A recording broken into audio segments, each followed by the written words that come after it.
Everybody,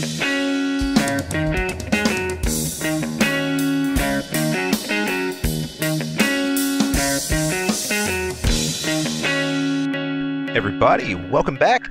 Thanks for tuning in. This is Ian and Chris here. We have just seen episode 9 of Star Wars, and we're going to give it a spoiler review. Yeah, no, and we didn't just see any copy. We saw the Snyder cut. Although some people may actually wish there's a different cut to this. You know, there actually was some rumors that there's a George Lucas cut. I was seeing that. I was seeing that. Hi, everybody. No. Yes, episode 9 is here. The Rise of Skywalker.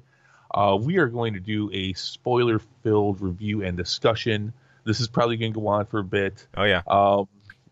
You know, if you haven't caught any of our Star Wars conversations before, I guess a little bit of rundown and introduction is probably needed here. Yeah. Ian, why don't you let everybody know about your background with Star Wars? All right. So I can't claim to be like a Star Wars diehard. I was introduced to Star Wars when I was in about third or fourth grade, about third grade. I was born in '86.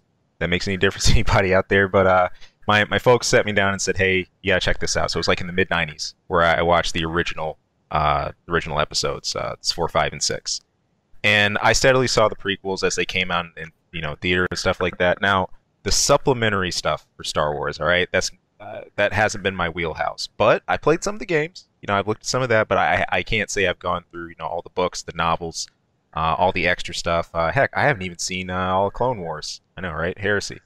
But overall, Star Wars is always something that I've turned out to the theater to see, especially if it's a mainline release. It's a sci-fi series that I've had enough respect for to do that, and I've always enjoyed it on that level at least. So. Yeah. By the way, Mandalorian, you're loving it, right? I'm loving that. I totally nixed that. Yeah. Well, it's brand new. It is. It's as brand new as Baby Yoda. Anything, by the way, anything Baby Yoda seems to be selling like hotcakes right now. I'm just saying. It's nuts. I mean, he's actually really ugly. He's all wrinkly and he's really very ugly. But I think it's in contrast to what we're used to with Yoda that makes him so cute. I mean, that's such an iconic figure. So right. I think that's in the contrast of it. He's fine. He's fun. I'm also a big fan of Mandalorian, but our history is a bit different with Star Wars. I mean, I'm an '80s kid. The first movie I ever saw in the theater was Return of the Jedi. Wow. I was the obnoxious little brat. I was running around throwing my candy all over. I didn't know anything. I was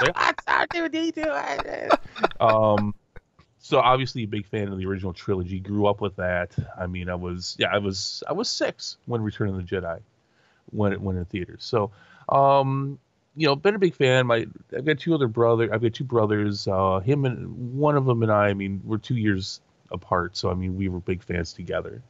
Right. I know a lot of the legend stories. I'm not big into legends. There's some great stories there. I was actually kind of excited when Disney bought this because we were going to get a continuation of the canon. Yeah. In the books being what they were never officially canon. Although there were definitely some things that were considered canon that got axed from the acquisition. Yeah. But we were going to get some new movies. We were going to get a continuation from the original trilogy. I mean, George Lucas has pretty much said he's done after the prequels. So it was nice. It was cool. I was definitely into that. Episode 7 was fine. Episode 8 came out and oh my god, wrecked our world. I mean. No, so, and again, this is to give you context on where we're coming from. Episode 8's a load of garbage. I don't hate it for every reason that people hate it, but I hate it for most of them. I think we were talking earlier, I described this to somebody once by saying it's a beautiful turd sandwich. Because it is a very pretty movie. But huge fan of the Clone Wars. That was great. I got burned really bad by Battlefront 2. That was yes, you did. A while. Yes, you did. You did not take that hard enough, sir, and you went and bought Anthem anyway. I didn't learn. I tried telling you, I was like that crazy guy out in the streets holding the sign. Don't, it's coming.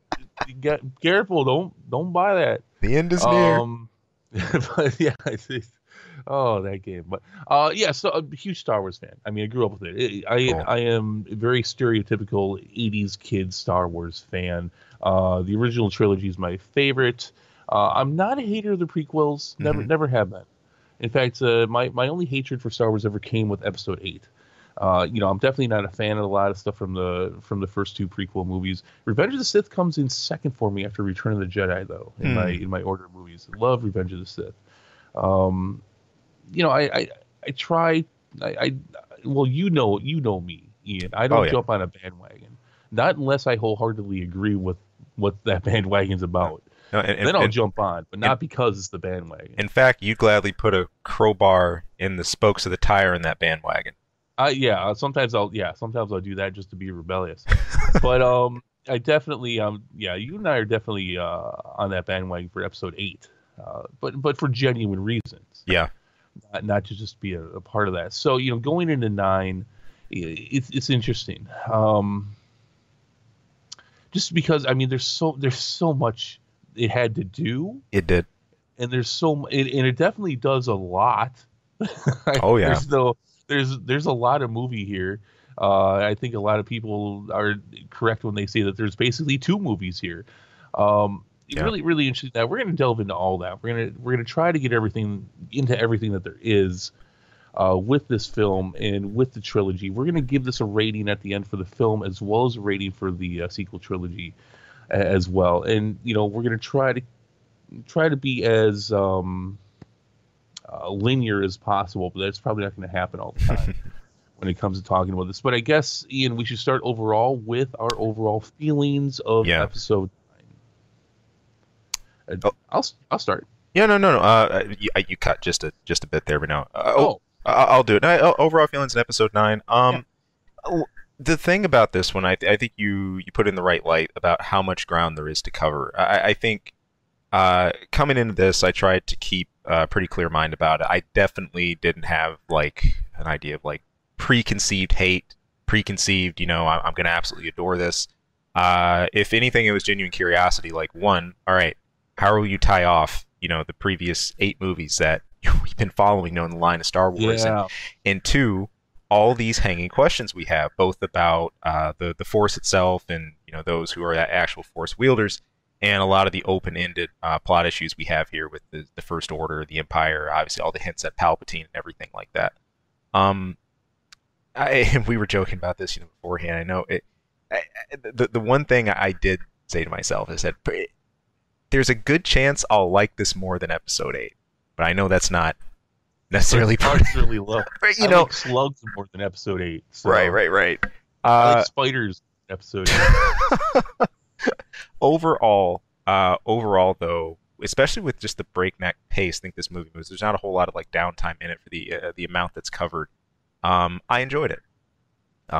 As far as just overall impressions, just what I got out of it, I think a lot of the dominoes that we thought should fall, or some of the things that should happen, had to happen and had to go into place. And you could argue there's a bit of predictability with some of those things and the way that folded out. I think some of those questions come down to, I think, just layout and some script writing things in general. And I still got some question marks in my head for that overall, but there's definitely some heavy nostalgia glasses here. Oh God, yeah. Heavy. The amount, I'd say the amount of fan service in general seems, to me at least, because I didn't watch all the other movies before I watched this one. I didn't do like a refresher, but to the best of my knowledge and memory, this seems like the most fan service heavy Star Wars I've seen.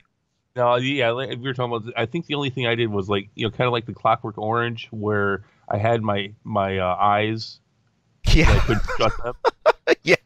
And I watched The Last Jedi. Just because I wanted to go in with the proper context of where they left things off. And because, trust me, I had not watched that movie since I had to the last time. So it'd been a couple years. Right. But that's all I did too. I didn't I know some people do the marathons, so I don't. I could probably never watch the first 6 movies. Yeah. And know them by heart still. So not that I will definitely watch them all again. The first 6, I sure. Anyways. Well, I'm sorry, I didn't mean to interrupt. No, no, no. I think it's a good place to, just sort of cap things about, general impressions of it, and where it stood. So, uh, with all that in mind, here you have something to round off the story of the Skywalkers. So, and any of you wondering what's up with the title? It doesn't make any sense. If you saw the last movie, Luke's out of the picture. How can this be Rise of the Skywalker? When I guarantee, either by the time you see this movie or by the end of this review, it will make sense as to why. I think the question is if you necessarily like that reason why. That's another question in its entirety, and we'll get into that. But Yeah. It's hard to approach this, isn't it? Because it is. There's so much. There's so much. And when we did the review for the Last Jedi, I mean, we were a bit more optimistic. We were. But we were also very much deers in headlights because we were just kind of like, well, because it is a very pretty movie. It is. But I think we were a bit shell shocked. It's like, was this really as bad as we think it was? And because you can hear it in our review. We're like, I think I know how I feel about this. Yeah. But we really didn't. We really hadn't quite digested it. No, and we were kind of set up for that. You set up for the trauma early. I think back now, and I'll never forget. The opening scene of that when we pick right back up from where we are at Force Awakens. Luke chucking the lightsaber away. As soon as that happened, I literally said, "Oh man, we're in for a ride here." Like that set me aback. That was the first shock, and there were many to follow. But that was the point, Ian. So he was getting past your expectations. It subverted my expectation. My bad. Yep. Yeah, you just don't get it. I don't. We don't get it. We don't get it. Okay. The Rise of Skywalker. I think I came out. No, you know what? I enjoyed watching it. Sure. I mean, here's the thing. I mean, I knew they weren't gonna. I knew they weren't gonna fix the number one thing they needed to fix, which was what happened to Luke Skywalker. Yeah. I knew it. J.J. Abrams had said as much early on, before production had really even started. He's like, no, he's talking to Mark Hamill, and Mark Hamill says he's got some ideas, and J.J. Abrams is like, no, I'm sorry, you're dead. You're dead. But what kind of bothers me about that is how much else he changed. Yeah. And went away from. It's like, well, you can't fix that. You can't fix that though. Yeah. I think overall I enjoyed it. It's a fun movie. It is. But I think at the same time, part of the reason why I could enjoy it, and what, like you were saying before, expectations were really low. Mm. And sorry, I had to cut off my mic there for a second. No, it's strange. I think to come to to Star Wars opening. Star Wars still has that gravitas behind it. When you say those two words, it does, but not nearly as much as it did. It's true. But you can't help but think back to a lot of the previous ones you saw before. Like when you were gearing up to see a Star Wars movie, that was like, oh my god, like one of like the sci-fi kings is about to hit. This is a really, really, really big deal. But this was my first time, I think, coming to a Star Wars film minus all that pre-hype. Exactly. Last week I remember like, holy crap, that movie's coming out next week. Yeah. It snuck up on me. I was counting the minutes for Episode 7 and Rogue One for that matter too. Yeah. But last week it was like, oh well, we better plan that. Here it is. Coming up next week. I might want to schedule some stuff with Ian to do a review for that. I think I enjoyed. Look, this is as pretty of a movie as Episode 8 was. Yeah. Much better directed, I would say, as well. Mm-hmm. But without pissing you off. Yeah, I think is the main thing. I was expecting a much worse movie going in. J.J. Abrams, I was right because J.J. Abrams is one of my favorite directors. He's done two of my favorite things ever, which is Lost and Cloverfield. Cool. So but I was actually coming into this thinking, oh man, I'm gonna have to announce this guy. Yeah. Because look, the thing is about Episode 9, the spoilers. Now you didn't read any spoilers going into it. I had read all the spoilers going into it. And this time around, the spoilers were all legit. They were all legit. Episode 8 was all over the place. Episode 7, there were spoilers everywhere, like Ewoks are the new Jedi and blah blah blah. But which was also ironic because the very first spoilers I read for Episode 7, like a year and a half before it came out, those were all right. Wow. And then after that, all these are spoilers. But from start to finish, the spoilers for the most part for Rise of Skywalker were correct. Yeah. They were correct. So that being said, I thought I was going to come in and eat a big shit sandwich. I really thought I was. I was like, oh man. But with what they wrote, they did a pretty good job. Yeah.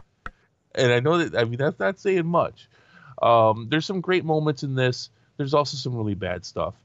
Let me start off by saying that, and I don't care what anybody tells me, because I won't believe them. I won't believe Kathleen Kennedy. I won't believe J.J. Abrams. There was no, because they've come out and they've said that the plan was to bring back the Emperor the whole time. Right. No, no, no, no, it wasn't. No, it wasn't. Mm, What do you think? man, like you can. I mean, and that's not to say that his character doesn't play a part in the film, because obviously he's a very No. important character. But to bring him back like they did and how they did, that was not. No, that was not part of the plan. Of course. I mean, usually you have deeper elements of foreshadowing if you're talking about a specific character. The direction I thought they were going with that from the start was this the concept of, like, you know, life and death, force ghosting, and what the Sith potentially, or what Palpatine found. You know, the whole thing, if you look back into the prequels, was you know, thinking of ways to cheat death, unnatural powers, unnatural manipulation of, like, you know, life and stuff like that. I was pretty certain they were going to go to that direction of, like, exploring that side of the Force in general, not through Palpatine per se. I had all but written him out per Return of the Jedi. I mean, you might have some references, you know, back to things that happened, like the fall of the Empire. But looking back at, you know, normally when you're going to have a massive reveal like that, if you're building to it, it's one thing keeping it secret, okay, like keeping things in on the DL. But I never started thinking Palpatine till we saw the trailers. Like that was never on my mind in episode 7 and 8 at all. So No, this was not the plan. Now, that being said, I'll get to a bigger part of that here in a moment, because I get to do a victory lap here. I wonder if you know what I'm going to do a victory lap on, but I get to do a victory lap. But no, you know, and you just kind of touched on something that bothered me, and this happens a couple times in this film, where they're like, okay, so how's Palpatine back? He's like, well, I did die. Okay, how are you back? How are you back? Well, because the Sith have access to powers that are unnatural. Yeah, but you're hooked up to machines, right. and you get all these people trying. So what? How? You never find out. Yep. You never find out. So if you want an explanation for Palpatine, you don't get it. Which is a really surprising shorthand. I mean, when you have characters like Rey, who sort of go out of their way to explain little things that we have. You know, we're introduced to some other Force powers too that we're seeing for some of the first times, such as, we'll touch on this later too. I know I'm jumping a bit, but Force healing. I think it's important to touch on this too, because Never existed before. I'm sorry. Never existed before. It never existed. You know, this, and that's reinforced late in the movie with Palpatine himself. You know, even confirming that this was a power long lost. You know, basically your bond, aka Ben and Rey, has, you know, caused a shift I didn't predict. The whole point is, after using that, you know, like Rey herself even gives a short explanation on what she just did. So it's funny because they'd released The Mandalorian a couple days early, just to have that out before they did this. They did. That's why they did that. Wow. So Baby Yoda's healing. We're not gonna get all that, but all right, I'm gonna take my victory lap. Here we go. Do you remember what my victory lap is about? I think, wasn't this one of your predictions? It is a prediction. Was this Rey's prediction? Yep, that Rey's a Palpatine. I thought so. Yep. I called that shit. I called that shit after episode 7, like right after episode 7. Yep. I had two predictions that she was either Kenobi or Palpatine. Yeah.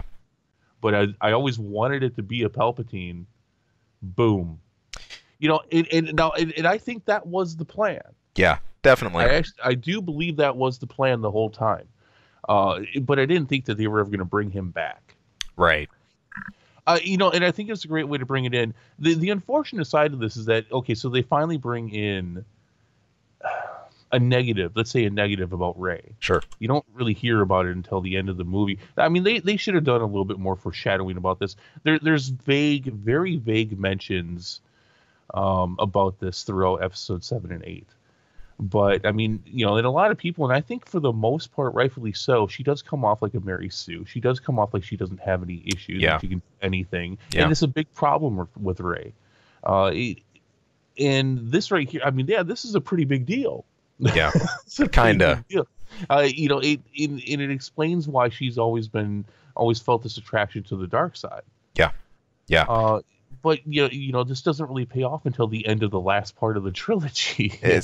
Yeah. There should have been some other things to give this character more depth, because she does come off as the most one-dimensional character. Yeah, and I think to make her sort of like ascendancy into more power, more believable, more palatable for everyone. I think the point is we look back at some the premier Jedi like Luke and everything, and I mean he didn't get where he was with just sitting and thinking that he wanted it. I mean, yeah. we went through the training, we went through the things he encountered. He rushed into his encounter with Darth Vader too early. There were many mistakes, all kinds of things along the way. Early on, my thing with Rey was always, from the moment in Force Awakens when she was able to repel Kylo Ren when he was trying to see into her mind. Someone who is a trained Sith apprentice versus someone who's completely raw at Force ability and coming into it, I said, okay, this has got to have some explanation or something at some point, because this is kind of crazy.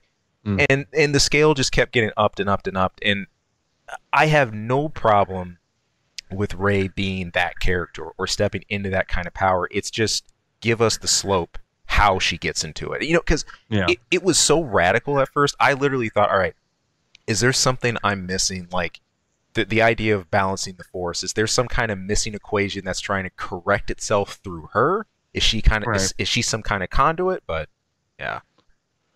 Well, and I think that is still the case as well. But at the same time, it's kind of funny because you have Anakin and you have Luke, and these are some of, if not the most powerful Force wielders and Force users ever. Yeah. They have no idea of this kind of the power they have until they start training. Right. Until they actually start training. But they just, the whole thing is from episode 7, like Kylo Ren looks into her brain and awakens something, hence the name Force Awakens. And now she can do all this stuff with no training. It's always kind of pissed people off. Right. Do appreciate the fact that in this one, they established that she's been training for the last year. I greatly appreciated that. Yeah. Like that really, really set the tempo much, much, much better for the scaling right at the start. I mean, I actually I gave a visible nod to him, like, okay, good, some kind of basic. Right, and I could accept her just like Luke. Sure. Having adapting to this training so quickly. Sure. I could accept that, but not like, hey, all of a sudden I can do flips and wield a lightsaber and I can change people's minds, and like you saw in episode 7. Right. Let's have some training. Let's have some context to this. So that was nice. I appreciate that. Loved the quick scene of Luke and Leia training. Oh man, that was way too short, way too dark. Yeah. Way too. I get it because of special effects sakes, but way too short, way too dark. I'd heard that scene was in there. Mm-hmm. So that was really cool. Also, thank you very much, finally, at the third part of this trilogy, actually establishing that Leia actually got training. Yes. Again, you're a bit too late, but thank you for finally establishing that. Yeah. So I guess that's a good opportunity. Let's go into Leia real quick. I'll be completely honest with you. My brain was not even computing the fact that Carrie Fisher had passed. Not that I didn't know, but when I'm watching her on screen, I wasn't even computing. Oh yeah, this is all like extra footage that they didn't really intend to use, and blah blah blah. It was good up until I was good and fine with it up until up until where she just kind of walks away Yeah, and she lays down and she passes away, and I'm like, oh, that's right. yeah, That's yeah. and that looked so bad. It, this was such a hard needle to thread.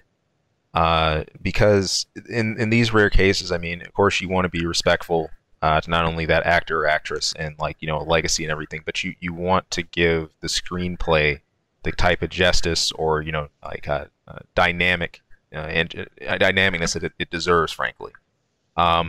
Yeah, I like you're saying. I think it had a good flow to it. All of her scenes that were there and those They that did a worked, good job. They they meshed it in well they did until up like until that point. you could tell you could tell at that point, but it's yeah. And her, I mean, her. It's hard for me to even say this, and I'm not sure if I'll feel the same way in a week or so. Sure. But her death is more ridiculous than Luke's. And why did she Mm, die? mm. Because she sent a message to Ben. What makes that hard, I think, is okay. So we think back to episode 8, and when we first saw her use Force abilities for the first time. Yeah, the When Mary Poppins stuff, the which nobody likes. the Mary Poppins scene when she's like out in like the void of space. If there had been, I think, this narrative that there was some sort of like problem post that, either like physically or whatever else, this had started some kind of negative chain reaction that was going to consistently lead her downhill in a decline, Right. either to her life force or to her health, one or another. Then you'd have the sensible entry in that scene. But I think why this felt so divided was it's like, okay, she's there in decent health, no signs of anything, but then Right. right at that scene, we get that note of I'm sorry, I'm bad with names. She wears the huge glasses. She's Kaz something. Thank you. Yeah. Uh, yeah, you got it. You got it. You close Kaz it up. something. Close it up. Out of nowhere, she just says, "Oh well, Mascanada. yeah, yeah." She says, "Hey, this is gonna take like the last of like everything that she has to do that. Like, I know what she's about to do." He's like, "Well, wait a minute. Like, she was that Yeah, bad off. Like, I think it was the fact that they had meshed in everything so well to that point, and then it's yeah, like boom. yeah, And it's okay. Look, I know, and everybody knows Leia's going to die in this film. right. That was just so jarring. It It was like was. out of nowhere. It's like, oh, you're doing it. Well, ironically, you see this a lot in this movie and in the last one. You're doing good. You're doing good. You're doing good. What the fuck? What happened? Yeah, Oh, but I give them a pass on it for the most part because they same, got to do something. same. But I guess more of an observation than anything is I'd forgotten. Yeah, I'd honestly forgotten they'd meshed that story in well enough to I was like, oh, and I guess it's I guess let's talk about this a little bit because we've touched on it a little bit. That's a good lead into the fact of this movie really shows just how screwed up Episode 8 was, mm, and just how little they touched on what they needed to go from 7 to 8 to 9. right, Because I right. mean, obviously some of those shots with Carrie Fisher were shot Yep, and not used. right, right. So, it's just it bugs me a lot. For those if you don't know, J.J. Abrams actually did do a treatment for the whole trilogy. Obviously, he wrote and directed Episode 9, and then he's done 9. Or Episode 8, and then Right. he did 9, which he was never going to do Episode 9. But so, I mean, he was the head guy, and he did a treatment for the whole trilogy. And, they gave it to Rian Johnson for Episode 8. And a lot of people just like, well, they didn't have anything planned. So, no, they did. They did have some stuff planned. Yeah, And Rian Johnson just didn't give a crap. And Kathleen Kennedy wanted him to be able to do whatever the hell he wanted for reasons I still don't understand. right. So that's why we've ended up with what we got. But there was a plan, which and I think you can see that now. It's the evidence right there. It was like, look, there were some plot points here that they had shot years ago. Oh yeah, Carrie Fisher was still alive, and they're using them here. At the same time, the fact that she had passed away, but the character hadn't. I mean, I think that also restricted them a bit as far as, well, how can we change these? Well, but she's still here, so we have to use this. exactly, And exactly. So I mean, look, it's a tough spot for anybody to be in. J.J. Abrams, I think, did the best job he could as far as connecting things from A to and then taking out B Yeah. and then going to C, but then using it was a big mess. But then not bringing Luke back, and Yeah. so fuck you a little bit, J.J. Abrams, because you didn't Yeah. you didn't do that. Just a little bit, a little Yeah. bit. You're one of my favorites, but still. Right. I think if I saw you, I'd smack you in the back of the head. So, that being said, let's move away from the plot a little bit and talk more about the script. Now, I'd made a comment about this beforehand before recording. Sure. This is by far the worst Star Wars script to date. People give a lot of crap to the prequels more than anything else about a very dry script. And, they give a lot of crap to Anakin Skywalker and how he talked in the films, and his lines. And it's like, no, this has got them all beat. By far. The script in this is just, oh my God. It's like, do you not want me to like these characters? No. It almost seems like a bad parody at times. Yeah, I was gonna ask, what was the biggest stinker for you about that? So many stupid one-liners, and I think what bothered me about that was that you could tell that the lines setting up the one-liners, they were very out of place, and it didn't make a lot of sense that they were saying what they just said until the next person gets their one-liner off. Right. And there's several situations like that. It's like, this is. Star Wars is not known. It's not known for its poetic writing, but good God, I mean, no one likes to eat this much cheese. Not even provolone or Swiss. Man. No, it was so cringy sometimes, and it really takes you out of the film. Because again, it's like I said before. Oh, you're doing good. What the fuck? Again. It's I think it comes with the whole thing about being jarring. When you say that, I think about some of the like the early arguments with Finn and Poe and Rey, like about the state of the Falcon and the state of the droid and the state of her training and the state of the wares. That kind of like 1 2 3 1 2 3 1 2 3, like that kind of triangular shoot off and stuff like that. Yeah. It was too. It came off way too constructed. Yeah, and I'll say this: there wasn't the natural flow of these are buddies and they're doing their thing. It's like, no, they feel like they're reading these lines. There was this that almost felt to me like a very small offshoot of like MCU style, like one-liner argumentation, but that didn't flow the same way. Yeah, I felt that, but I think there was something.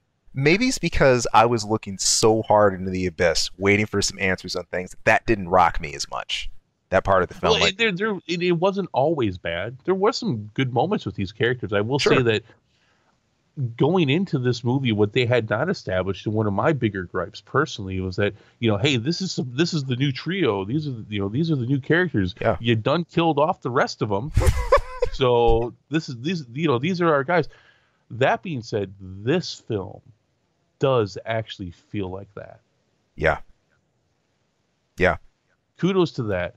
Their dialogue is shit half the time, but they did a good job of that. Right. So I'll give it that. I'm not just going to be all negative here, because I genuinely felt like at times, like, all right, no, this is a crew. We were supposed to feel like that up until this point, and I never did. Right. And I like all three of these characters. Rey obviously the least, but Poe's awesome, Finn's awesome, and thank you very much. Gonna go off the rails a little more. Thank you very much for playing on the fact that Finn was a stormtrooper again. Yeah, you didn't do much with it, but that's like one of the coolest stories that they could have ever brought in the films. And it's like they did next to nothing with it in 7. They did a couple things. They did absolutely nothing with it in 8. Right. And well, they wrecked Finn as a whole. But here, okay, so this is a decent inclusion with the whole stormtrooper thing, which, by the way, also kind of interesting that there's more stormtrooper stuff, and then interesting at the end with Lando. I love that. Where it was like, where who your parents are? It's like, no. I was like, let's go see if we can find out. It's like, one, that felt a little creepy. Yeah. But secondly, it's like, hey, yeah, let's start a new storyline 5 minutes before the movie ends. Yeah, yeah. That's what I felt. That there's another branch opening up, and that's something that we don't always get in Star Wars. I always feel that a lot of these movies are told from, screen wipe to screen wipe in these different sectors, different planet, different planet. Some of those lines will converge towards the end, but a lot of the times you don't get that short lore overall look at how this group has affected the entire galaxy and what have been the repercussions of that. I love the idea that there's this other former stormtroopers, squad of deserters that ended up, on a backwoods planet themselves, really just kind of started their own minor colony, and they don't really know their origins or anything like that, but just it makes the effect of the Empire in the First Order that much greater when you see a group that comes around years later is like, yeah, like we're basically, disaffected, and this is everything that, happened to us because of everything that's happening. It's kind of a cool double reflection, and it puts the stakes of the overall world, the overall lore higher, to me at least. So really interesting that they did the whole thing. It was like, yeah, our whole group yeah, is all defected all at once. yeah, So, yeah, that's interesting. Lando, good to see Lando. good to see Billy D. Billy D. Still rocking the cape. Would have liked just a little bit more of a moment with him and Chewbacca and the Millennium Falcon. Yeah, yeah. I mean, they obviously established it. It was like, come on, give him a minute. Give him a minute. I just need a minute with that. The overacting. Oh, I mean, again, in contrast to when Han died in 7, and in J.J. Abrams has actually said there's a huge blunder where they all meet back at the Resistance base, and they have Chewbacca walk right by Leia so that Leia can hug Rey. Yeah. Remember that blunder? I do. And then the overacting when Chewbacca finds out that Leia died. As right. It's like, oh my god. Not that he shouldn't have acted exactly how he did, but in contrast to what we got 4 years ago to that would have been perfect if he would have just walked by after he heard the news. Zero fucks given. Whatever. I mean, it's strange about Star Wars. There's a few campy elements that I almost feel this series has earned the right to do. First of all, I was alluding to it earlier. The whole wipes transitions. Mm-hmm. I mean that's those wipes. They're great. It's become a Hallmark classic. What's usually a no in filmmaking. It's great. Yep. The other thing too is these sort of overblown moments. I think back to the prequels with was Episode 3, the classic Anakin no moment. There's little campy things like that. And even before we started this, you were talking about the General Grievous moment. I was like, I'm cool with it. Works. Oh man. So going back to that though, one of the things I was really looking forward to, and I'd heard that he's in the movie, Dennis Lawson, who would flat out refused to ever make another Star Wars movie. That's Wedge Antilles. There you go. Wedge Antilles, one of the very few rebellion fighters to make it through both Death Star fights. That's nuts. And so he's like, I'm never touching Star Wars. I hate what it's done to my career. The thing's been attached to me my whole life. They get him. I don't know how they got him. Yeah, I was about to say, what was his whole rejection of it? Just he didn't like that he was bottled, like chained to Star Wars. Yeah, okay. Yeah, he's never been a big fan actually. Okay. But I mean, oh yeah, Wedge is in it. He's gonna be in this. He's in there for 1 fucking second. If you blinked, you missed him, and I wish I was exaggerating. But seriously, if you blinked, you missed him. What the crap? So that's how they got him. Here's a bucket full of cash for 1 second of your time. Yeah. Jesus. I mean, I wasn't expecting I wasn't expecting him to be a major plot point character or anything, but Sure. Excuse me. I was expecting more than hey! and then nothing ever again. Holy crap! I was expecting him to have like some kind of decked out resistance ship, Right, where he's like right. shooting out a bunch of TIE fighters. Just for a moment, he's not the hero, but he's one of the heroes. It's like, oh, it's such a dire moment that he wasn't part of the resistance. He retired, but hey, we gotta save the galaxy. Yeah, it's Go break out your ship, your super awesome tripped out, personalized X-wing, and no 1 second side view of his face. That's it.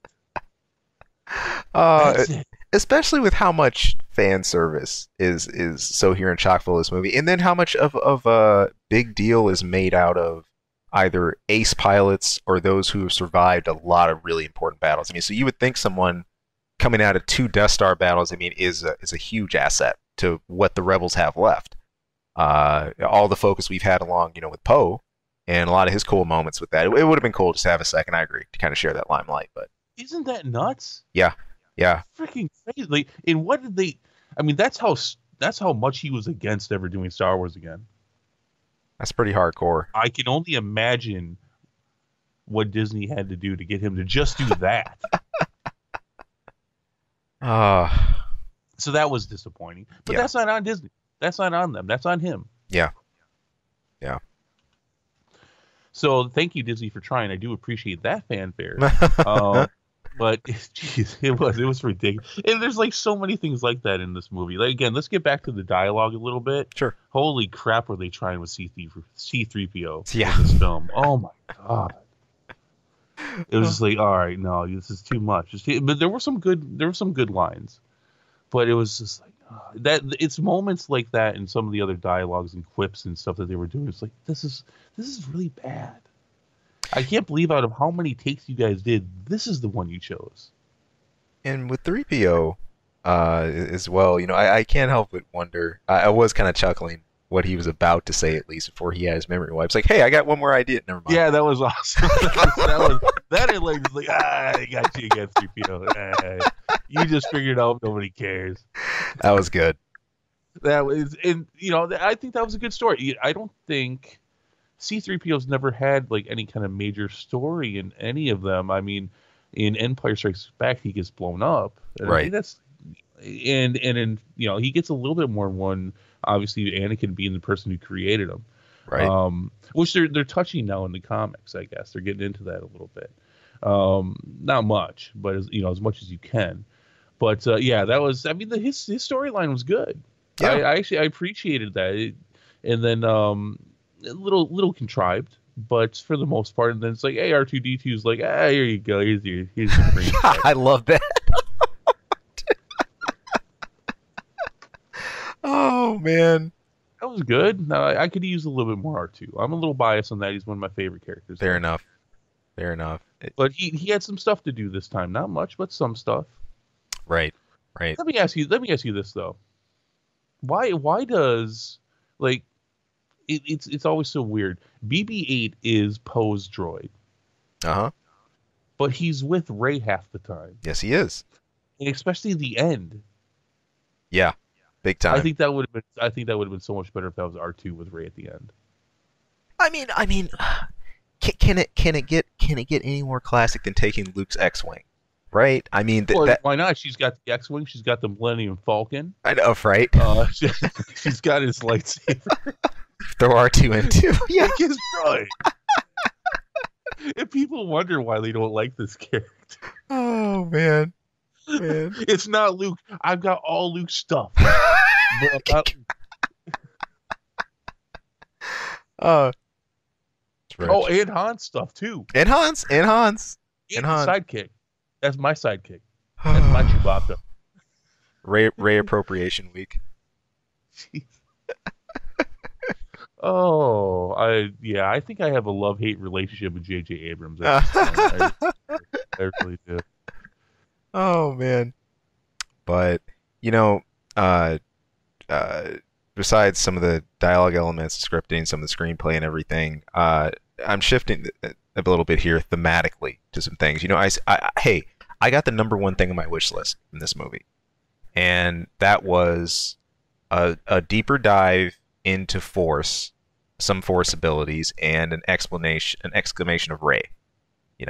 or an Yeah. examination rather. I mean, those were two of the things that I was really, really, really hoping for. You know, even though some of those weren't done in its entirety, like you just highlighted with the Emperor being alive, it's just something you just have to just accept, and we don't get a full note on it. I mean, we get hints. I thought the whole thing about it's like, yeah, you like Snoke? I got Snoke's dime a dozen. Check out the tank. You know? Yeah, the explanation. Well, again, I'm going to just touch on this real quick. Yeah. This is again as good of an explanation as we got as Palpatine being back as Snoke. The Emperor says, "I made Snoke." Yeah. I mean, what do you mean? Yeah. Did you train Snoke? Yeah, right. Did you literally create him in like a tube? Is he a clone? Right. Or is he a hybrid? What do you mean? We never find out. Nope. Nope. Do it. So, you know, with all that, I think with all that in mind, still, I think we do get a cool look into a lot of stuff here. Now, before I touch on the Force abilities and all that directly, I do want to look a bit at something we mentioned earlier about the scaling. We talked about how we finally saw a bit more of a window into Rey training, and usually in her scenes were contrasted with Kylo Ren and his trainer, his preparations in this. And in a lot of ways, these two played off of each other like mirrors during this whole thing. You know, in a way, you know, you can make I think the obvious example of one working their way back to the light from being on, you know, a dark path, and another who's kind of, you know, in the light but straddling that line and being pulled over, potentially pulled over to the dark side, and what they choose to do with that. I know some people, what they talked about before is, hey, we're gonna see any of the Greys? Is that going to become canon? The idea of Grey Jedi. They didn't stray into that zone, but I think with No, I don't think they will either. no, it didn't. The more I thought about it, you know, it just didn't seem, you know, a path they would commit to with the main line at least. But yeah, just looking at that, man. I mean, a couple of things that I had to look back a little bit to see when they've been used. You know, we talked about force healing. You got force draining here too. The life drain. Now, if I had that right, that appeared in one of the games. It was like, did you ever play Jedi Outcast? Oh, jeez. I'm sure I did. None of the games are canon though, No. except for the ones that have come out for Disney. Right. Right. So Shadows of the Empire, too bad. Too bad. Dash Rendar, get out of here. Yeah, which is a shame. Yeah. But yeah, no, that's I mean, there's all kinds of force abilities in the games, but yeah, there's right. Yeah, it's never been seen before in canon. Yeah. I guess it was kind of like, you know, pick your poison, or pick, you know, which abilities manifest or show up here. I mean, I think they really had the run of the gambit to decide which ones we'd see. So no, there's a meta to these new force abilities. They are the what we need to push our plot forward abilities. So, yeah. Yeah. But now you brought up something that I'd like to say though. You know, again, talking about the characters themselves and how much I've overall enjoyed them. Mhm. Adam freaking Driver, dude. I mean, I mean, he looks almost completely the same, yet you can tell when he's made that mental transition from Kylo Ren to Ben Solo. yes, you can. Yes, and, you can. I mean, you know, yes, he's wearing a little bit more ragged clothes. He's not wearing the dark black. He's still wearing black stuff though. But that, I mean, you can just see it. You can just see it, and that I mean, that's some true acting. Just about every actor in these films has had some serious acting chops. Oh yeah. It was great to see. It was great to see, and I will say that the Ben Solo story arc was great, because I think we've even discussed this in the past. How are they, you know, if they're going to try to change Kylo Ren back to Ben Solo, how are you going to pull that off? Yeah. How do you pull that? He killed Han Solo. Yeah. How are you going to do that? They did it. They did. They did it. They did, and I think it's probably one of the best parts of the whole story of Episode 9 and of the trilogy. They did it. They did a good job of it. Adam Driver, kudos. Now, can I play off of that with my negative? Go for it. All right. So they did an awesome job there. Like I said, probably the best part of the whole trilogy. Knights of Red. Come on. Come on. I don't need a lot of love. just some, Yeah. just some. They Yeah. almost had as much time in there as Wedge and Tilly. it Jeez. was it was always just really brief cuts. Jeez. Now, yeah, they get the fight at the end. One of them actually has a lightsaber, by the way, and those are acolytes of another Sith sect. Okay. So they are dark side powered, and one of them, out of all the weapons, because they all have the really cool weapons and helmets, one of them actually has a lightsaber, Crazy. which never got used. Um, Look, I get it. There's comics, there's books, there's blah blah blah blah blah. But no, these guys deserved some time. They deserved more than what they got, Yeah. because this whole thing with them, and even Kylo Ren and Snoke, was a look at dark side welding abilities beyond the Sith, which has the rule of two. So this is all really strange and weird because we never see anything other than the two normally. But here's this whole other thing, and they really just kind of crapped on it the whole time. And it's not, yes, he fights with them at the end, which is very quick. But what you're really watching that whole time is you're watching Ben Solo, Yep. because he's just like, boom. He's like, that's a fucking Skywalker kicking some ass. Yep. That's what you're looking at. So you don't even care that it's them. Right. It really was a shame. There's a huge opportunity missed, I think, for a lot of the more hardcore fans who love to delve into that. And I think there was a general consensus, being a casual fan to a hardcore fan. It's like, these guys are cool looking, Yeah. and I want to know Very. more. And we just never get it. We got a couple moments. They got more screen time than Episode 8. I guess I can say that. Be proud of that. In 2 seconds more than Wedge Antilles. There you go. There you go. So I mean, if you're noticing a trend here in our review, which you would be forgiven if you can't, because we're all over the place. But I think a consistent thing here is that this was great, but attached to that was this, and this was not. Mm-hmm. And that really is how the whole movie is. They did this good, but attached to that is this, and this was bad. Right. Would you say that's fair? I think I would say a lot of the minutia. If you've watched Star Wars very closely, if you are and see, I think it's a difference in perspectives too.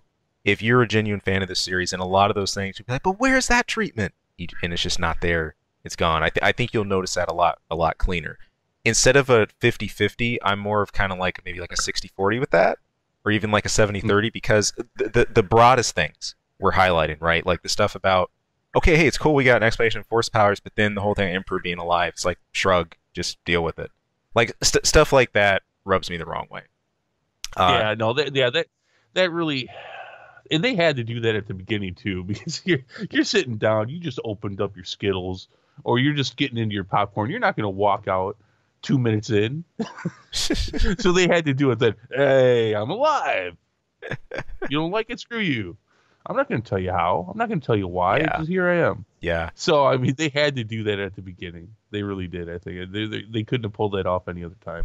No, they did. The point is, there's a lot of these like small, like offsets thematically, or you can tie it back to some bigger theme that you're still going to be scratching your head about. So, this is a smoothie where there's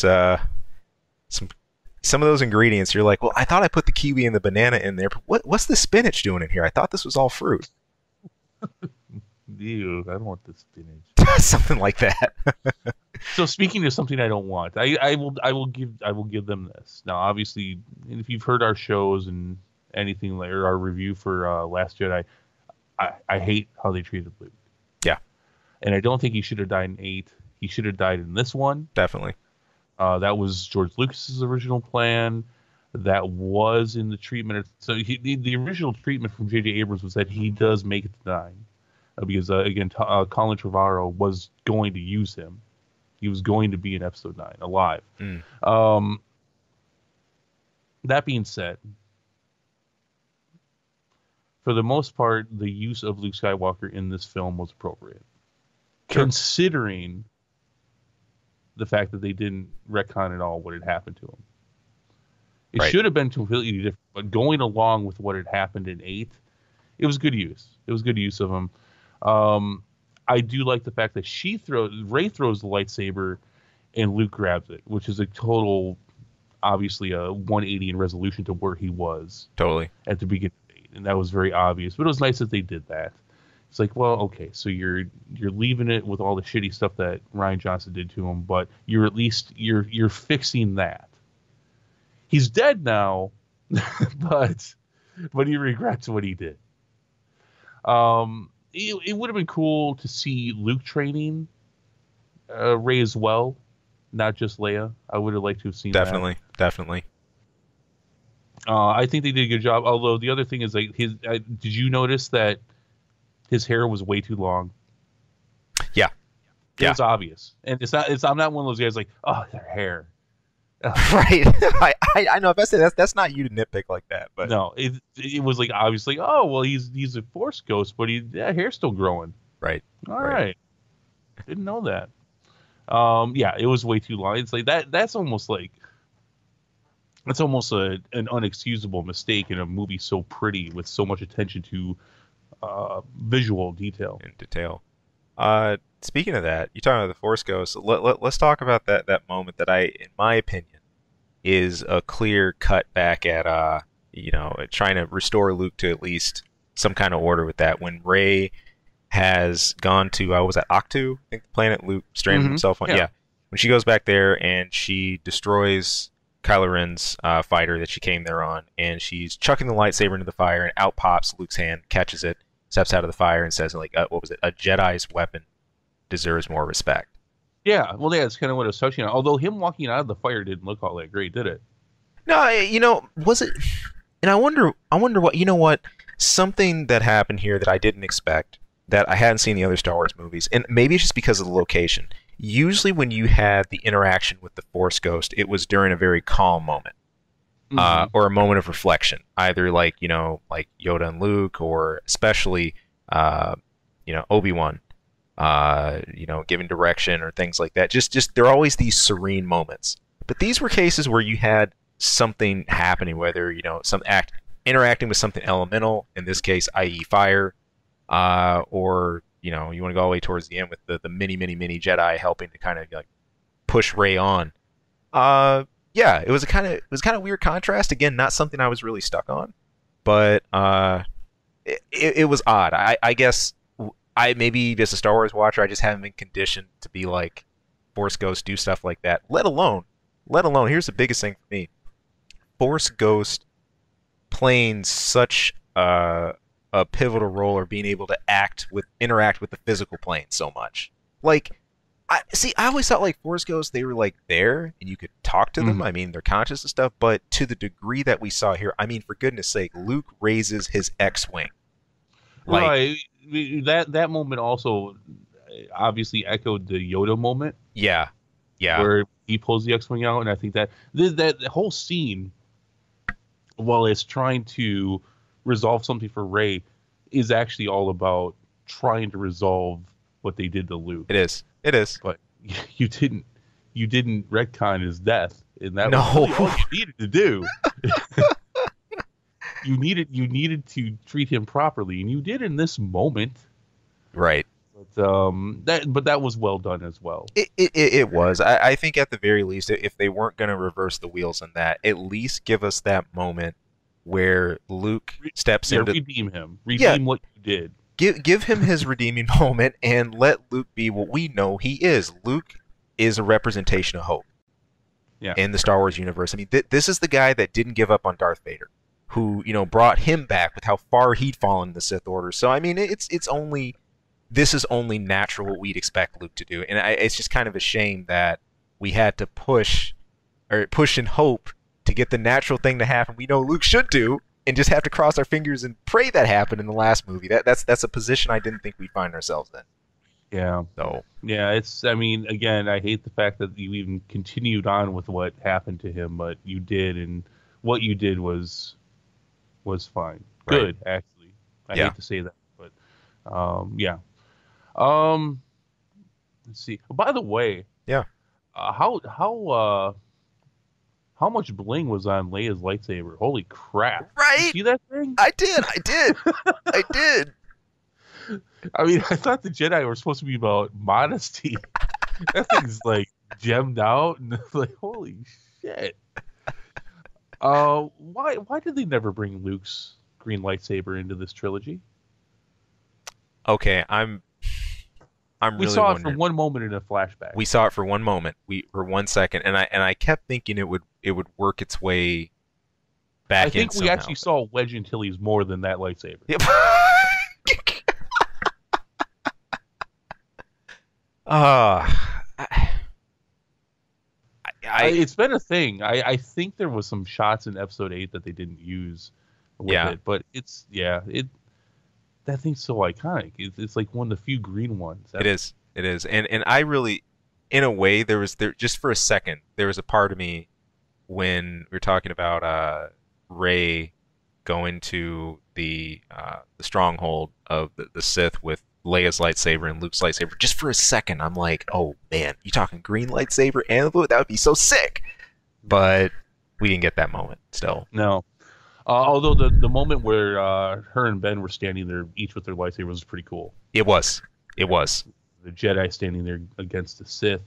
So let me bring this up. What did you think of the yellow lightsaber?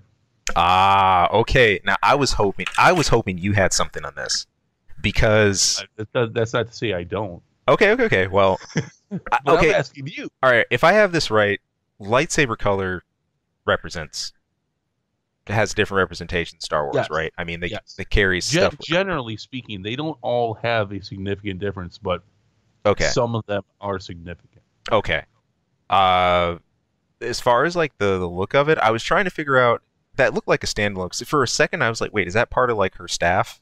It Like, is part of her staff, and if you didn't notice that, you're not alone. I didn't either. I actually, in prep for this review, I discovered that yeah, okay. because Oh, it did look radically different. yeah. Okay, I was looking She at that did right. build that out of her staff. Okay. Because I remember my first look, I was focused on the actual color. I'm like, oh, whoa, like orange. And then I like look, that looks like an extension, almost like part of her Stafford. But that's really cool. And that almost jumps back to that vision that she had of her in a Sith outfit, and Mhm. with the Sith lightsaber, and the her mirror reflection echoed back. Don't That be thing's afraid so of what you hokey, are. by the way. The double bladed lightsaber that say, oh, but it bends in the middle. We've I'm thinking what Darth Maul wink something. I don't. Somebody thought that was cool that it can do that because I've always thought that she should have a double bladed lightsaber, but the whole bends in the middle thing and all that, like, that's dumb. Right.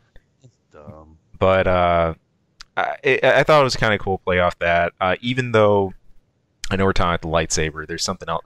Might let me forget it. I had one more thing about that, about the Skywalker and the Palpatine lineage. I'll come back to that. But the saber itself, I thought was really cool. Again, the thing I felt at that moment was kind of like what Lando said to the ex stormtrooper. Like, well, hey, let's go find where you're from. That felt like, all right, there is some continuity here. This is the end of Luke's story, Leia's story, and everything. But that felt like, all right, force has been balanced. There is a Jedi that's present. She's got her own lightsaber now.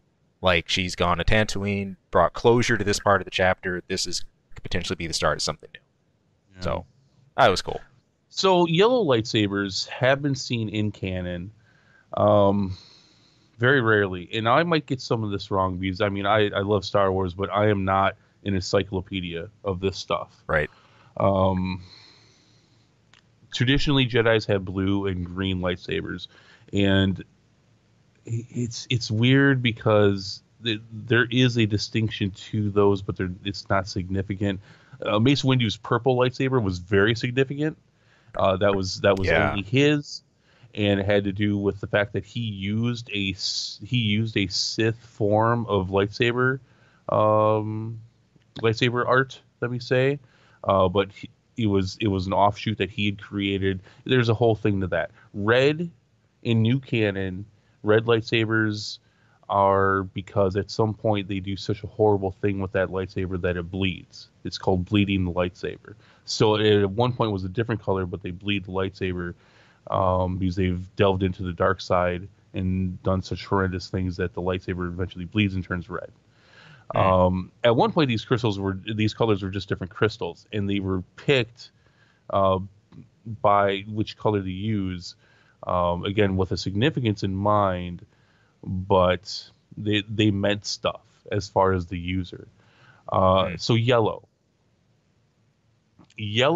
I believe in canon at this point. I could be wrong because I don't read every comic, I don't read every book, but you saw yellow lightsabers in Star Wars Rebels. Right.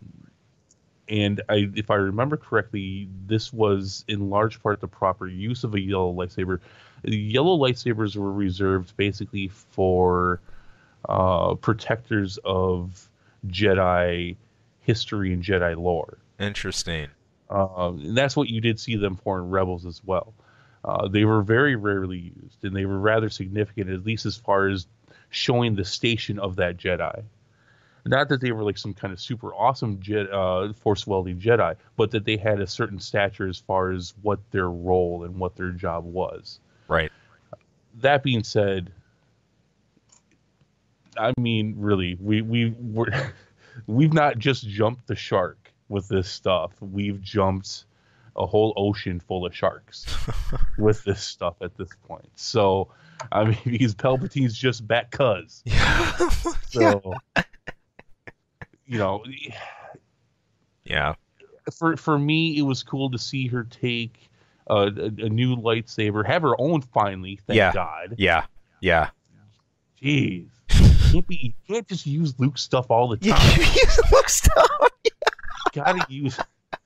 You gotta use other stuff too. By the way, somewhat inappropriate that Leia's lightsaber gets buried on Tatooine. Doesn't seem to really play much of a role for her. Obviously significant to Luke, but come on. You know what? Don't be so lazy. Go bury her somewhere else. I don't know. That's fine. It's kind of weird, but it's kind of fine at the same time. Sure. Yeah, but the yellow. So I think that's interesting. Are we ever? You know, they say that the Skywalker saga is done, and she's a Skywalker. She takes the name. She's a Skywalker. You're getting exactly what I was going to touch on. Go ahead. You know, and John Boyega says he's done. And Daisy Ridley has said she's done. Oh wow, okay. But then again, who knows, right? Money talks. Money talks. The mouse has the deepest of pockets. Hey, if the money gave us a second to wedge. I know, right? Right. I'm sure he's got a golden lightsaber at this point now. That's probably what he said. I want that lightsaber Leia's. I want that. Give me that. That's what I want. I think given the stature and the status that they were left with Rey, I think it's significant and rightfully significant that she has a different lightsaber. It is. Now, given the history that I know of a yellow lightsaber in current canon, that tells me that she's taking the role very similar to what Luke had. Well, Luke was simultaneously trying to get all of the previous Sith and Jedi relics together and trying to uncover a buried history. Right. He was also at the same time rebuilding the Jedi. We don't know that she won't do that, but it seems like given all the BS, that was a bit of a nod to, look, this is somebody who's going to take care of this and treasure this. Yeah. This is a Jedi who's now going to protect this. Yeah. I'm fine with it. My brother, who has always loved yellow lightsabers for reasons I could never figure out. I gave him crap for it last night. He saw the midnight showing last night. And I'm like, dude, you know, don't even lie. You gave it a pass because of the yellow lightsaber at the end. No matter how you really felt about it. It got a pass just for that. So, yeah, that's fine.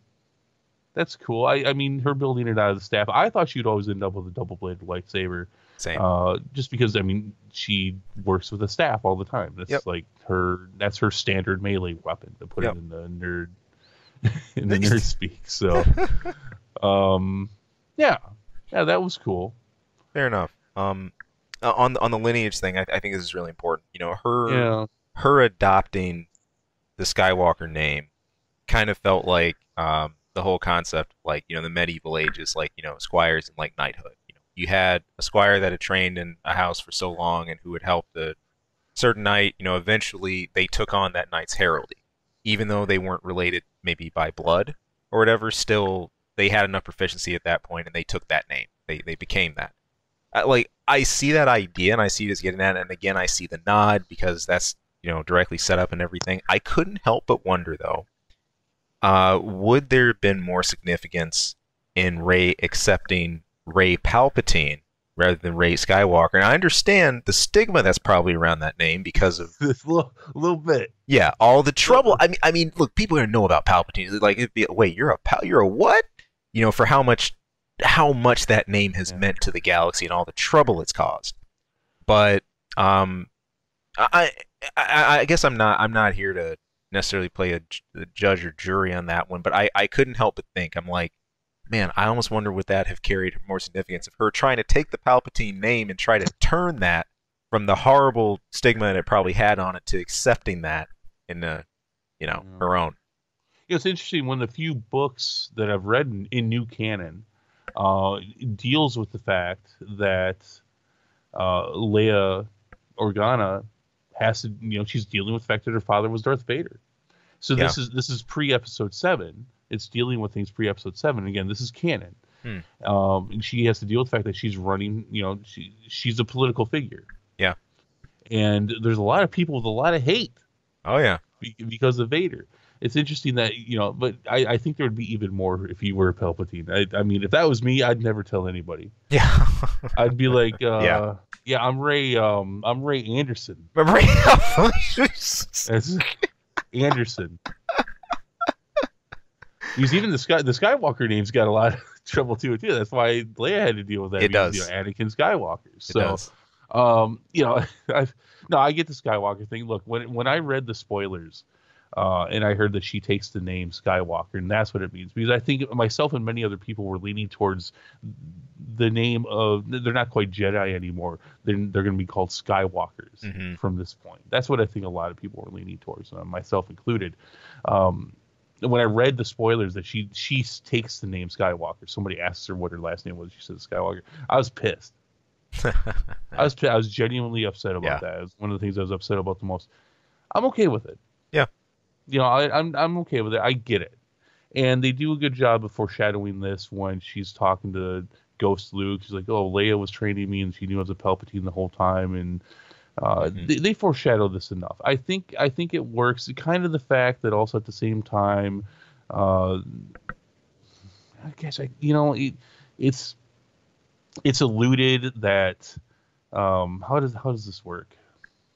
It's because Anakin was the chosen one. Yeah. But he didn't have a father. He was basically his mother was impregnated by the Force. But that Palpatine was responsible for that. And he's the one that, through his dark, unnatural Sith powers, was the one. In fact, that's right. This is canon. This recently came out. This is canon now. So Palpatine, through the Force, impregnates Anakin's mom. Right. So doesn't that kind of also make Yeah. doesn't that kind of also makes them related too? Yeah. It in a weird, like, forcey way, but we're gonna have to take this to the Maury show. Yeah. And get some testing done. Yeah.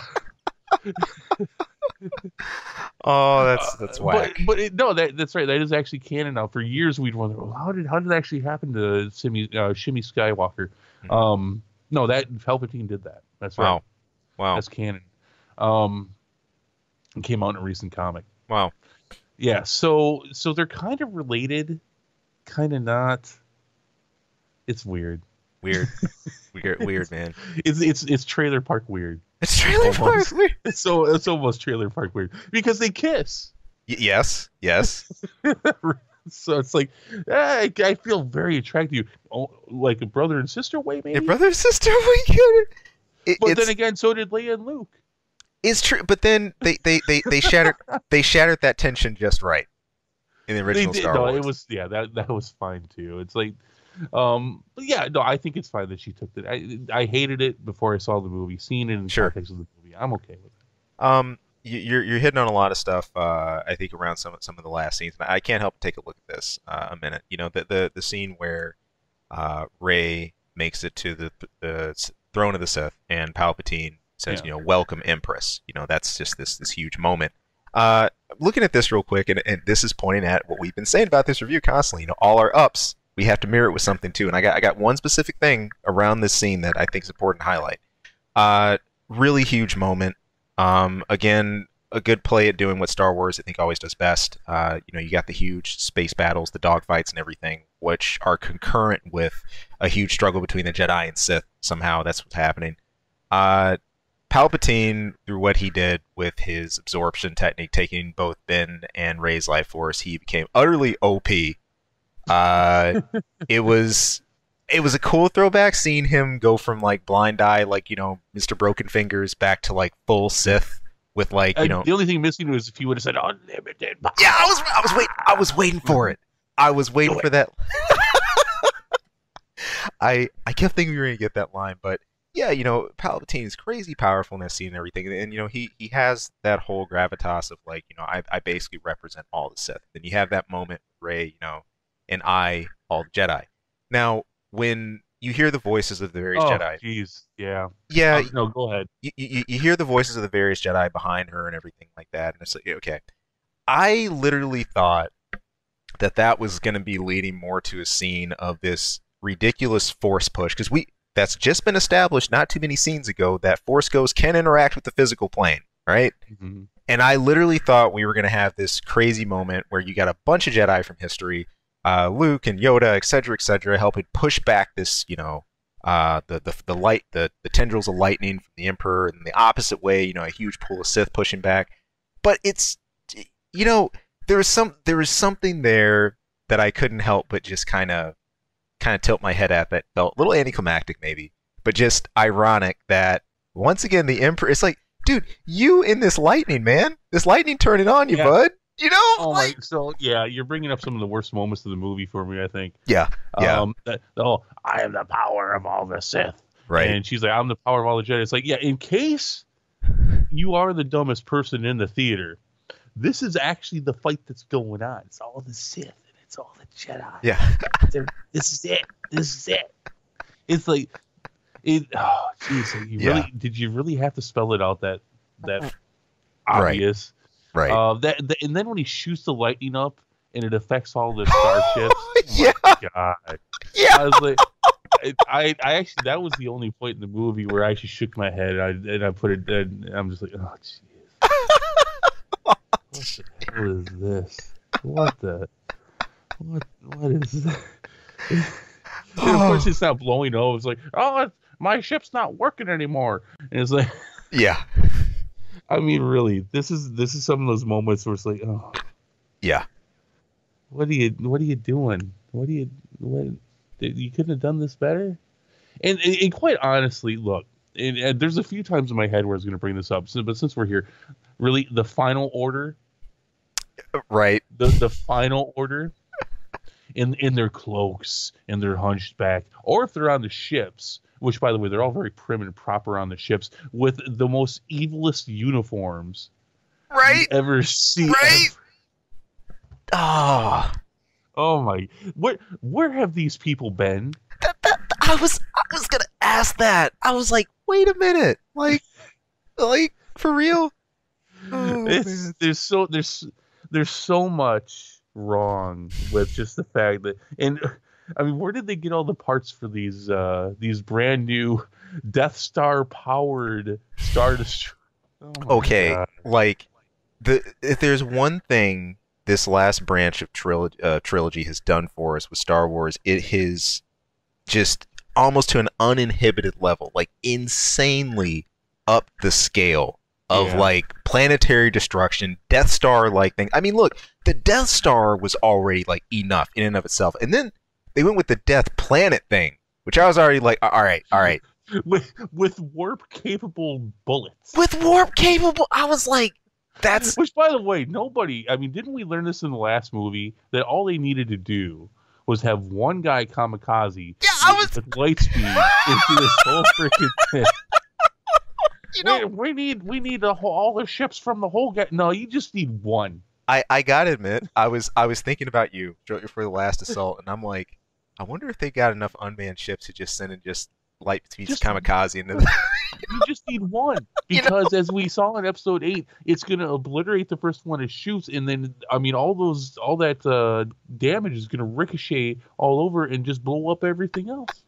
Poe should have been like, I got this. I got this. It's all right. This is good. I can go out like this. Just need the one. Just need my X-wing. Jesus. What are you doing? Death Star powered Star Destroyer. You know, at that point, I couldn't help. Again, that was another like tilt my head moment. Like, are you for real? Every one of these Star Destroyers is basically, wow. You know, and the same question comes up for the First Order as well. It's like, when and where? When and where did they have an opportunity to build all this? Yes. Like, quite honestly, I really wish, this is one of my biggest complaints about the whole trilogy, is that the whole premise, not to mention the Emperor being alive still, but the fact that basically, we're right back where we started. Yeah. With the whole First Order thing and the Resistance, Rebellion. It's like, wow, you guys just want to erase the original trilogy, don't you? You just want to erase it. Man. But it's just lazy. It's it's almost, in fact, I think it is the laziest writing in the whole thing. It's like, it's the Emperor's back, and it's the First Order now, and the Final Order. Right. Kiss my ass with the Final Order. What are you doing? What are you doing? This is totally off topic of movies, but I saw something similar in Kingdom Hearts 3, and I thought it was cheesier in Kingdom Hearts 3. Just saying. I mean, come on. You literally get paid millions and millions of dollars to come up with ideas, and that's what you came up with, the Final Order? The Final Order? Oh, man. The Final Order. It is the Final Order. It's the last Skywalker movie. It was the Final Order. I mean, you got it. Hey. I mean, there's some, I think there's some poetic license there, but with Death Star tech. I think the biggest thing is, look, like, how, who, where, why is this stuff being built? And I think the only window we get into that is that scene about mid-ish way through, where General Pride and everyone they're in like in the meeting hall, and one of them, it wasn't Pride, it was one of the other councils. He's like kind of concerned about it. He's like, why are we going with this? It's like a bunch of these sorcerers conjuring up who knows what. It's like, how can we even trust them? And then he just gets like force choked and put up on the ceiling. But in a way, I kind of choke. And I'm like, like the guys have really, it's just this stuff just kind of poof. It's there, but when you look at the reality of it, the insane amount of manpower, of tech, of time, of building it would take to assemble something like that was just, not to mention just plain better lighting. Yeah. I mean, right. It's very dark. Very dark. Planet.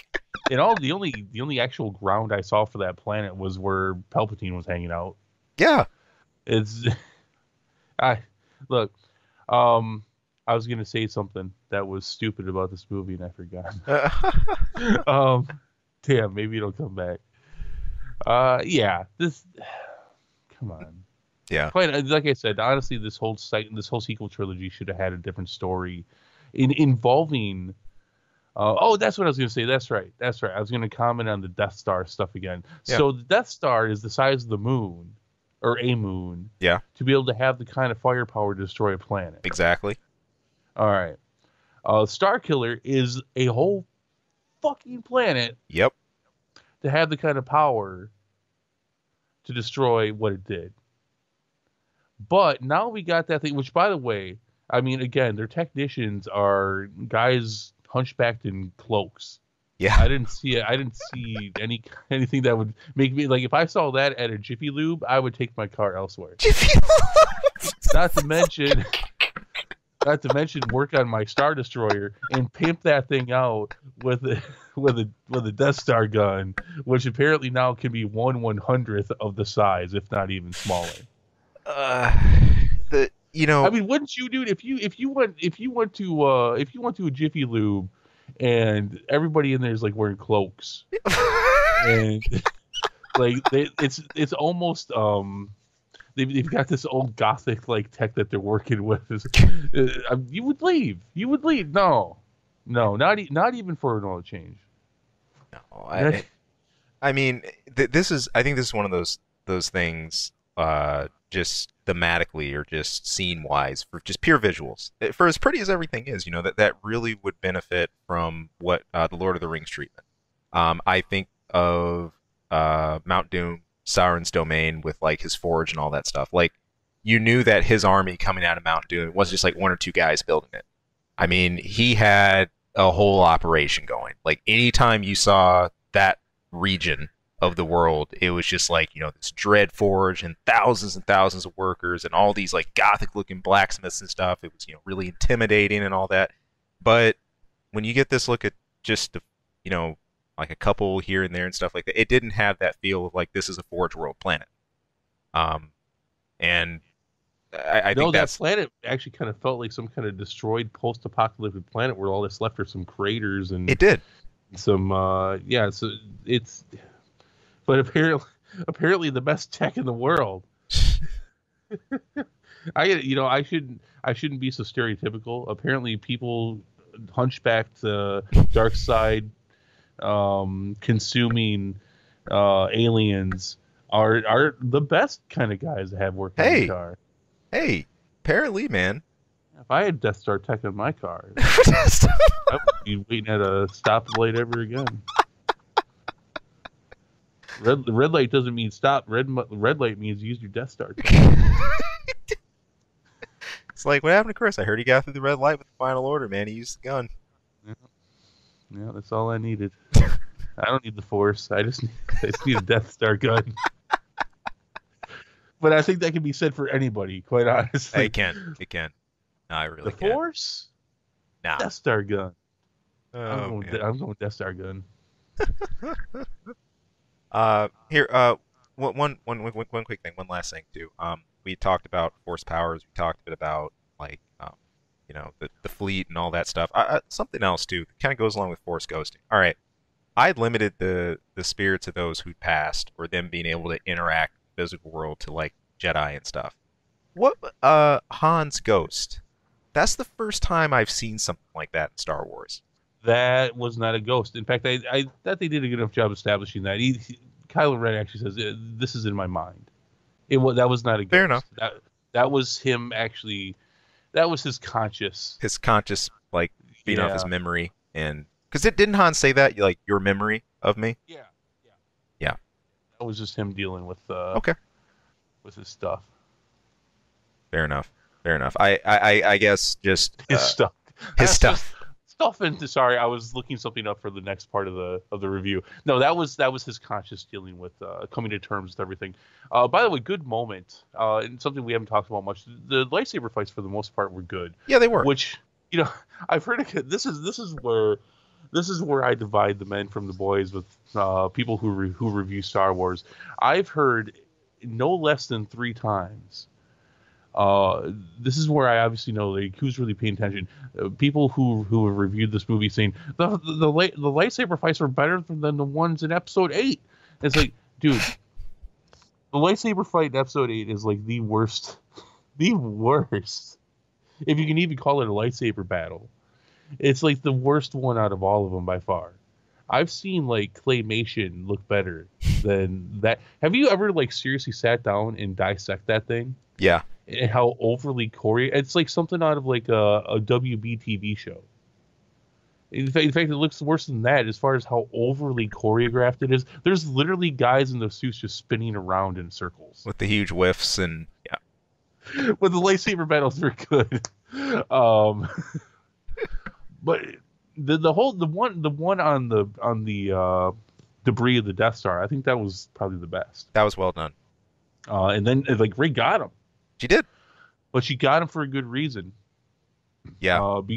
Because Leia distracted him, and that shouldn't have killed her. But hey, we talked about that. Um, but yeah, that was good. Yeah. I enjoyed that. It it it set up the whole poetic Kylo Ren died, technically. Yeah, You know. yeah. Now you're Little free. little too on the nose, that part, along with a couple other things. But yeah, overall, really enjoyed it. Yeah, yeah, the setup for it, again, good lightsaber battle and everything. Also, something good with the power scaling. I felt this much more in this film than the others. It was pretty established that Kylo Ren was just like when, especially on his good day, 100%. He was just more powerful than Rey, straight out, Oh yeah, no, O- it's outright. yeah. Like anyone that had a question about that, or was just Rey all the way. Kylo doesn't stand a chance. Hey, this blew that whole thing out the water. I mean, straight up. And I agreed with that scaling. That's how it should be. This is someone who's been more steeped. He's been more trained. He's had his head in the game longer on this, so that only made sense to me. I thought that was well done. Are we ready to rate this SOB? Sounds like it. So we're gonna have two ratings here. We're gonna rate the movie, and then we're gonna rate the trilogy. All right. So Ian, 1 out of 10 McClunkies. What clunkies? You know what that's from? I don't. You got me. All right, I will explain to you after we're done with the review. It's Star Wars. It's definitely Star Wars related. Okay, deal. So 1 out of 10 McClunkies. Where do you rate Episode 9, The Rise of Skywalker? Again, I enjoyed this one, and I'm even gonna come out and admit there are a couple moments too that really, really got me hard in the nostalgia feels. Even a little tearing up a little bit. I literally thought back to like third grade me, when I was first seeing episodes 4, 5, and 6, and where I was and what that meant. Seeing that with family and stuff like that. Of course, trying not to let those blinders be me, and I've been hovering around. I've been hovering between 7.5 and 8, as we've been talking, and I'm gonna just for this last film and just a nod to Star Wars. I enjoyed it. I had fun. So I had all the idiosyncrasies. I'll settle on an 8. That gives it an 8. That's funny because normally in reviews, you tend to review things a little bit lower than me, I do. generally speaking. That is not the case this time. Yeah, look, I had a good time with it. I enjoyed it, and I have to take that in consideration, and I Mhm. do heavily. Also, the script is bad. Yeah. It's overplotted to shit. Yeah. Um, you're bringing back characters, cause, and I mean, I'm not gonna rehash everything we just talked about for the last 90 minutes. I give The Rise of Skywalker 6 out of 10 McClunkies. Fair enough. 6 out of 10. Fair enough. I enjoyed it. It's not on the lower end of things, but I can't put it above it. I can't. The funny thing is though, and one of the funny things about Star Wars movies, especially after over 40 years of them, is that people's opinions on these things shift and change over time. They do. I think the prequels are a big example of that. The sequel trilogy, for good or bad, whatever reasons whatever you want to say, have put the prequel trilogy in a new light. Yes. Yes, they Generally have. speaking, people talk about them much better than they used to, generally speaking. So it's kind of funny, we'll see as time goes on. But that's where I'm sitting like, hey, I have to own it. I gave The Last Jedi, I think, we gave it a 7, right? Each of us? We gave The Last Jedi each a 7? Something like that. Yeah. So, I yeah. Screw that. Yeah. No, and now, oh goodness. That's a dirty 2.5. That's a McClunky 2.5 is what that is. Okay, so let's rate the trilogy. Yeah. Let's rate the trilogy then. So we're looking at everything that we've just seen for the last 4 years as a whole, as a story and everything. We're not going to rehash all that as we just did with the review for the movie, but where do you think this trilogy sits? 1 out of 10. 1 out of 10 McClunkies. When I think of the trilogy as a whole, I can't help but think of continuity, cohesion. And when I put those two things side by side, again, I think there's a lot of time lost in this episode, essentially telling what it feels like the work of two episodes, whereas we could have been further along. But I'm not going to base everything on, I think, the last film. We know our feelings on episode Yeah. 8. We've just talked about, I think, 9 in a lot of depth and detail here. And when I think we actually hit everything for 9 too. I think we did. I think we did. And when Force Awakens came out, that felt like, one of the reset buttons, the New Hope, so to speak. Looking at this as a whole, though, I think I'd give this entry to the Star Wars trilogy a 6 out of 10 Okay. Okay. overall. Overall, yeah. Overall rating for the trilogy. Yeah, yeah, For the sequel trilogy, the Disney trilogy. yeah. Um, yeah. I mean, we've talked a lot about this. I mentioned early on 7 I really enjoyed, but 7, because of how J.J. Abrams set that up, was dependent ultimately on 8 as It a was. cliffhanger, like it was. And 8, oof, 8. Yeah. So that dragged 7 down. It did. Um, Overall, and I mentioned it here briefly earlier, I think, the fact that this trilogy has tarnished the legacy of Anakin Skywalker. Mm. This trilogy tarnished the whole original trilogy as far as what it was trying to do. Rehashing so much, which, by the way, I accept and in large part approve of the rehashing in episode 7, because I think that was important. While it wasn't the only way to do it, I think it was a good way for them to bring this back. It's like, we haven't continued on this Sure. story in about 40 years Sure. from this point. So I'm fine with that. Outside of, there was a lot of rehashing. I think there was a lot of people in charge of telling a story that should have never been in charge of doing it. Mm-hmm. I give the Disney's sequel trilogy for Star Wars a 3.5 out of 10. Fair enough. And it only gets that because there are some good redeeming moments. Yes, there are. There are some, but there's so many bad. Now, if you would have had Wedge Antilles for 5 seconds, you'd be looking at least a 6. 1 second of Wedge Antilles does not cut it. It does not get my approval. Man. I mean, But that was so quick. They could have probably taken a photo of him and just photoshopped around a photo and just put a starship behind guts behind it, and it's like, hey, let's make his mouth move real quick. It was so quick. It was ridiculously. That's comedically quick. oh, Was that him or a hand puppet? That was pretty fast. oh gosh. But Okay. but I think the interesting part about that too, just as we come into this review and we think of Star Wars as a whole, is I think showing your fandom with it, how you came up, your investment in the series, what it was then and what it's become now, and then myself being a little more on the periphery, of all of it, and just being, I think, more of a moviegoer for the mainline series and stuff. My impressions of it.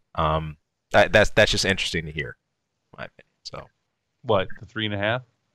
No, not your rating per se. Oh. Just talking through all of it with the perspective of somebody yeah. who's. I mean, you're more steeped, overall in Star Wars than I am. Yeah, no, I agree. Talking with somebody, especially from a different perspective as a Star Wars fan, is always interesting. Yeah.